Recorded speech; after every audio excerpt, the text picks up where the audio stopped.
بسم الله الرحمن الرحيم الحمد لله رب العالمين والصلاة والسلام على سيد الأنبياء والمرسلين وعلى آله وأصحابه وأزواجه وذرياته وأهل بيته أجمعين أما بعد فأعوذ بالله من الشيطان الرجيم الحمد لله رب العالمين الرحمن الرحيم مالك يوم الدين إياك نعبد وإياك نستعين اهدنا الصراط المستقيم صراط الذين أنعمت عليهم غير المغضوب عليهم ولا الضالين মুরতি সম্মানীয় শ্রোতা মণ্ডলী আসসালামু আলাইকুম ওয়া রাহমাতুল্লাহি ওয়া বারাকাতুহু। তো এই যে তাফসীরে কোরআন অর্থাৎ আল্লাহৰ কালামৰ লগত কোৰআনে কাৰীমৰ লগত যি সম্পৰ্ক ব্যস্ততা কোৰআনৰ যিটো ব্যস্ততা মনত ৰাখিব পৃথিৱীৰ আটাইতকৈ উত্তম আৰু মুবাৰক ব্যস্ততা হৈছে কোৰআনৰ সৈতে ব্যস্ততা আৰু কোৰআনৰ লগত সম্পৰ্ক স্থাপন কৰাৰ অৰ্থ হৈছে আল্লাহ তাবাৰক ওয়া তাআলাৰ লগত সম্পৰ্ক স্থাপন কৰা কাৰণ কোৰআন আল্লাহৰ কালাম হয় আৰু কালাম সিফাত হয় কালাম বৈশিষ্ট্য হয় অৰ্থাৎ আল্লাহৰ বৈশিষ্ট্য হয় কোৰআন আৰু মনত ৰাখিব আল্লাহৰ নৈকট্য অৰ্জন কৰিবৰ কাৰণে আল্লাহৰ কাষ চাপিবৰ কাৰণে আটাইতকৈ উত্তম আহিলা কোৰআন হয়। এইটো মোৰ কথা নহয়, এইটো হাদিছত আহিছে। তিৰমিজি শৰীফ এখন হাদিছৰ কিতাপ আছে, তাৰ এটা হাদিছ আহিছে। হযৰতে আবু উমামা ৰাদিয়াল্লাহু তাআলা আনহু হাদিছটো বৰ্ণনা কৰিছে। আল্লাহ ৰাসূল সাল্লাল্লাহু আলাইহি ওয়াসাল্লামে ফৰমালে ওয়ামা তাকাৰৰাবা আল ইবাদু ইলা আল্লাহি বিমিছলি মা খৰাজা মিনহু ইয়ানি আল কুৰআন, অৰ্থাৎ আল্লাহৰ নৈকট্য হাসিল কৰিবৰ কাৰণে আল্লাহৰ কাষ চাপিবৰ কাৰণে কোৰআনতকৈ উত্তম আৰু কোনো বস্তু নাই। কোৰআন আল্লাহৰ নৈকট্য লাভ কৰাৰ আটাইতকৈ উত্তম আহিলা হয়। তো ইয়াৰ বিভিন্ন নাম আছে। এটা হ'ল সূৰাতুল ফাতিহা, ইয়াক উম্মুল কিতাব বুলিও কোৱা হয়, ইয়াক আশ-শিফা বুলিও কোৱা হয়। তো ইয়াৰ বিভিন্ন নাম আছে। তো ফাতিহা শব্দৰ অৰ্থ হৈছে খোলা, খুলি দিয়া। তো যিহেতু সূৰাৰ যি ক্ৰম আছে এই ক্ৰম অনুসৰি কোৰআনৰ প্ৰথম সূৰা হৈছে সূৰা ফাতিহা। তো কোৰআন খোলাৰ লগে লগেই আমি সূৰা ফাতিহা দেখিবলৈ পাওঁ। তো সেইকাৰণে সূৰা ফাতিহা কোৰআনৰ প্ৰৱেশ দ্বাৰ হয়। তো সেইকাৰণে ইয়াক ফাতিহা বুলি কোৱা হয়। ফাতিহাতুল কিতাব অৰ্থাৎ কোৰআনৰ প্ৰৱেশ দ্বাৰ। প্ৰথম আয়াতত কোৱা হৈছে আলহামদুলিল্লাহি ৰব্বিল আলামিন, সকলো প্ৰশংসা আল্লাহৰ কাৰণে যিজন ৰব্বুল আলামিন হয়। ইয়াত প্ৰশংসাৰ কাৰণে যিটো শব্দ ব্যৱহাৰ কৰিছে হামদ, তো হামদ প্ৰশংসাক কোৱা হয়। আৰু আৰবীত হামদ এনেকুৱা প্ৰশংসাক কোৱা হয় যে যাৰ মাজত প্ৰকৃততে প্ৰশংসনীয় বৈশিষ্ট্যসমূহ নিহিত হৈ আছে। তো তেখেতৰ প্ৰশংসা কৰা এই কাৰ্যটোক হামদ বুলি কোৱা হয়। তাৰপিছত আল্লাহ আহিছে, আলহামদুলিল্লাহ। এই যে আল্লাহ শব্দটো উলামাসকলে লিখিছে এইটো ইছম জামিদ হয়। ইছম জামিদ অৰ্থাৎ ইয়াৰ কোনো ৰুট ৱৰ্ড নাই, মানে ইয়াৰ কোনো উৎপত্তি স্থল নাই। এই আল্লাহ শব্দটো কোনো শব্দৰ পৰা ওলোৱা নাই আৰু আল্লাহ শব্দটোৰ পৰাও কোনো শব্দ ওলোৱা নাই। তো সকলো প্ৰশংসা সেইজন আল্লাহৰ কাৰণে যিজন ৰব্বুল আলামিন হয়, অৰ্থাৎ সমস্ত সৃষ্টি জগতৰ ৰব হয়। এতিয়া ৰব প্ৰতিপালক, ৰক্ষণাবেক্ষণ দিয়া ব্যক্তিক কোৱা হয়। আৰু যিকোনো বস্তু ক্ৰমান্বয়ে উন্নতিৰ ফালে আগুৱাই নিওঁ তাক আৰবীত ৰব বুলি কোৱা হয়। অৰ্থাৎ যিজনক যিটো সময়ত যিটো বস্তুৰ প্ৰয়োজন আছে তেখেতক সেইটো সময়ত সেই বিশেষ বস্তুটোৰ যোগান ধৰোঁতাজনক আৰবীত ৰব বুলি কোৱা হয়। তো আল্লাহ ৰব হয়, সেইকাৰণে আল্লাহে মানুহৰ প্ৰয়োজনসমূহ পূৰা কৰি থাকে। তাৰপিছত কোৱা হৈছে ৰব্বিল আলামিন, অৰ্থাৎ আলামিনৰ ৰব। আলামিন আলম শব্দৰ বহুবচন হয় আলামিন, আৰু আলম কোৱা হয় জগত। অৰ্থাৎ এই বিশ্ব ব্ৰহ্মাণ্ডত বহুতো জগত আছে। যেনেকৈ য'ত মানুহ আছে সেইখন মানৱ জগত বুলি কোৱা হয়, য'ত ফৰিস্তাসকল থাকে সেইখন ফৰিস্তাৰ জগত, য'ত জিন্নাতসকল থাকে সেইবিলাক সেয়া জিন্নাতৰ জগত হয় সেইখন, আৰু য'ত মানুহৰ ৰুহবিলাক থাকে সেইখন হৈছে ৰুহ জগত। এনেদৰে বিভিন্ন প্ৰকাৰৰ জগত আছে। তো যিমান জগত আছে বিশ্ব ব্ৰহ্মাণ্ডৰ ভিতৰত এই সকলো জগতৰ আৰু এই জগতত থকা প্ৰতিটো মখলুকৰ প্ৰতিপালক আল্লাহ হয়। তাৰ পাছত কোৱা হৈছে আৰ ৰহমানিৰ ৰহিম।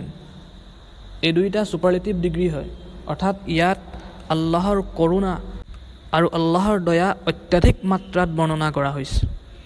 ইয়াৰ পিছত কোৱা হৈছে মালিকি ইয়াউমিদ্দিন, অৰ্থাৎ কিয়ামতৰ দিনৰ গৰাকী, মহাপ্ৰলয়ৰ দিনৰ গৰাকী।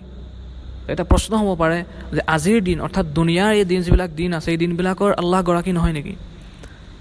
তো ইয়াত মুফাssiৰিনসকলে লিখিছে, কোৰাণ ব্যাখ্যাকাৰীসকলে লিখিছে যে আল্লাহ আজিৰ দিনৰো গৰাকী হয়, কিন্তু এই পৃথিৱীত আল্লাহ তাবাৰক ও তাআলাই সামান্য সীমিত সময়ৰ কাৰণে মানুহক মালিক বনাই ৰাখিছে।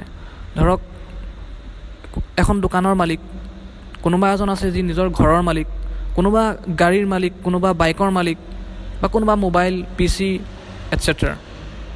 তো সৰু সৰু বস্তুক সীমিত সময়ৰ কাৰণে আল্লাহ তাবাৰক ও তাআলাই দুনিয়াত মানুহক মালিক বনাই ৰাখিছে, কিন্তু সেই মানুহজনৰ মৃত্যুৰ লগে লগে তাৰ যিটো মালিকী স্বত্ব হয়, যিটো অনাৰশ্বিপ হয়, এইটো শেষ হৈ যায়। কিন্তু কিয়ামতৰ দিন আৰু মহাপ্ৰলয়ৰ দিন এনেকুৱা এটা দিন হয় যিদিনাখন সকলো মালিকী স্বত্ব কেৱল আল্লাহৰ কাৰণে হ'ব, গোটেই অনাৰশ্বিপটো একমাত্ৰ আল্লাহৰ কাৰণে হ'ব। সেইকাৰণে কোৱা হৈছে মালিকি ইয়াউমিদ্দিন, যে মহাপ্ৰলয় অৰ্থাৎ কিয়ামতৰ দিনৰ মালিক। ইয়াৰ পিছত কোৱা হৈছে ইয়্যাকা না'বুদু ওয়া ইয়্যাকা নাস্তাঈন, হে আল্লাহ আমি আপোনাৰে ইবাদত কৰোঁ আৰু আপোনাৰ ওচৰতে সাহায্য প্ৰাৰ্থনা কৰিছোঁ। আল্লাহৰ ইবাদত, তো ইবাদত কাক কয়? কাৰোবাৰ সন্মুখত নিজৰ সৰ্বোচ্চ বিলীন কৰি দাসত্ব গ্ৰহণ কৰাক আৰবীত ইবাদত বুলি কোৱা হয়।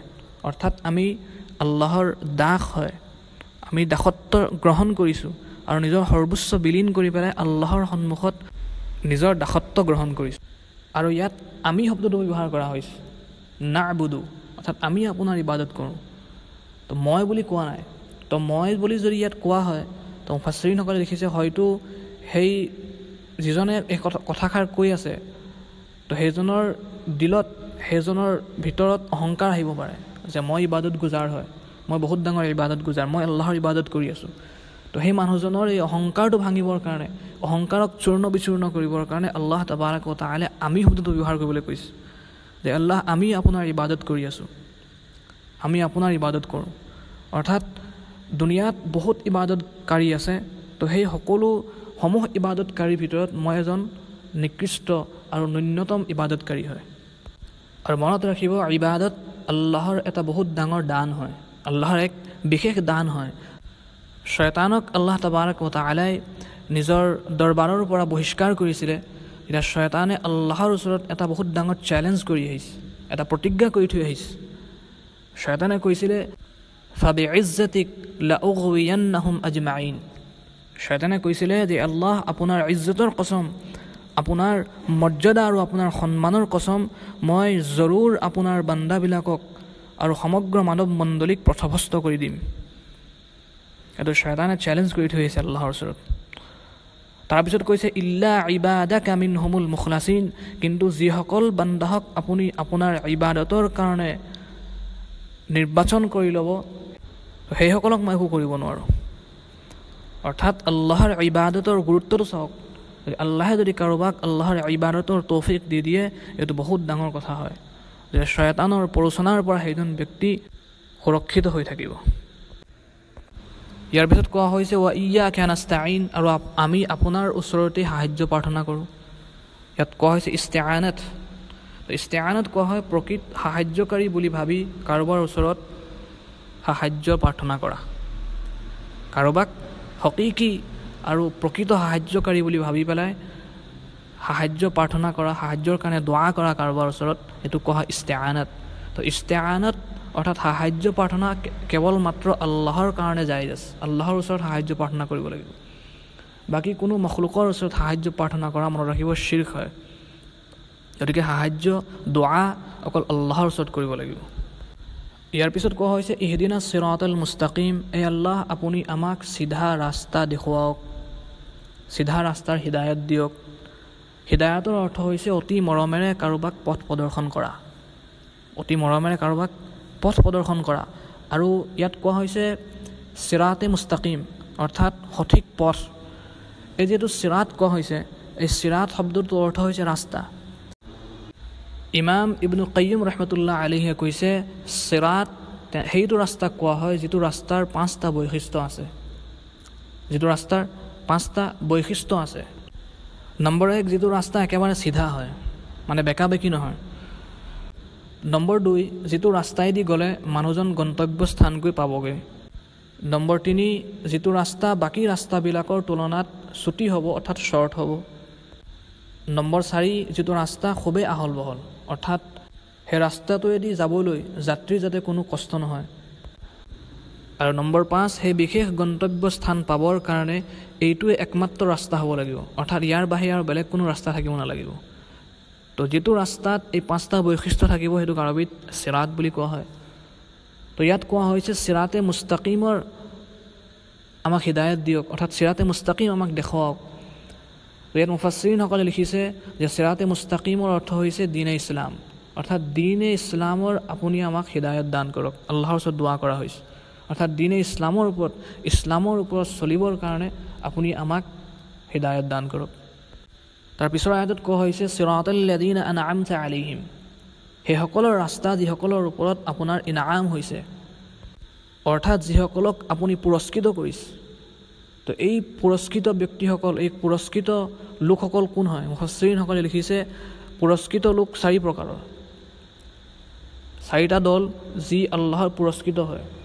প্ৰথমটো দল হ'ল আম্বিয়া, অৰ্থাৎ নবীসকল। 2 নম্বৰ ছিদ্দিকিন, অৰ্থাৎ অত্যাধিক সত্যবাদী ব্যক্তিসকল। আৰু তৃতীয়টো দল হ'ল সালিহিন, শুহাদা। তৃতীয়টো দল শুহাদা, অৰ্থাৎ যিসকল আল্লাহৰ ৰাস্তাত শ্বহীদ হৈছে। আৰু নম্বৰ 4 সালেহিন, অৰ্থাৎ অত্যাধিক নেক মানুহ, অত্যাধিক সালেহ মানুহ। তো এই 4 ধৰণৰ মানুহ আল্লাহৰ ফালৰ পৰা পুৰস্কৃত, আৰু এই 4 ধৰণৰ মানুহৰ ৰাস্তা দেখুৱাবৰ কাৰণে আল্লাহৰ ওচৰত দোৱা কৰা হৈছে। তাৰপিছত কৈছে গাইৰিল মাগদুবি আলাইহিম ওয়ালাদ্দাল্লিন, সেইসকলৰ ৰাস্তা নহয় যিসকলৰ ওপৰত আপুনি ক্ৰোধান্বিত হৈছে, আপুনি অত্যাধিক খং কৰিছে যিসকলৰ ওপৰত, আৰু সেইসকলৰ ৰাস্তা নহয় যিসকল পথভ্ৰষ্ট হৈছে। আল্লাহ তাবাৰক ওয়া তাআলা আমাক সকলোকে কোৰআন শুদ্ধ আৰু সঠিক হিচাপে বুজাৰ আৰু কোৰআনৰ ওপৰত আমল কৰাৰ তৌফিক দান কৰক। আকুলু কওলি হাযা ওয়া আস্তাগফিৰুল্লাহ লি ওয়া লাকুম ওয়া লিসাইৰিল মুছলিমিন।